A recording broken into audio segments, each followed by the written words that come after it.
இந்திய மக்கள் அனைவருக்கும் என்னுடைய இரவு நேர வணக்கம்.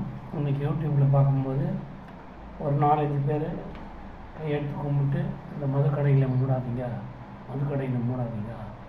அப்படின்னு கெஞ்சுறாங்க. கோட்டாட்சியருக்கு மனுன்ற மாதிரி அதை போட்டு காட்டுறான். நான் என்ன கேட்குறேன், இந்த குடிகாரனுங்க அவன் கெஞ்சுறான், அவன் பண்ணுறான்னா அவன் என்ன எதுக்கு அது? அவன் 4 பேர் இருந்தால் என்ன செத்தான்னா யாருக்கு நான் கவலை? குடும்பம் அழிஞ்சிது குடிகாரங்கள. அவனை 4 பேர் கேட்டால் கடை திறந்துட்டோமா? கோட்டாட்சியருக்கு மனு கொடுத்தா கோட்டாட்சியர் என்ன பண்ணிட்டுவார்? அவங்களுக்காக திறந்து விட்டு போகிறாரா? சூடு சோறுனா எதனா இருந்தால் தானே. குழந்தை குட்டியெல்லாம் எந்த கதி கெட்டு போனால் அவனுக்கு குடிச்சிட்டு சூத்துற துணி இல்லாத அதாக படுத்துக்கணுமா?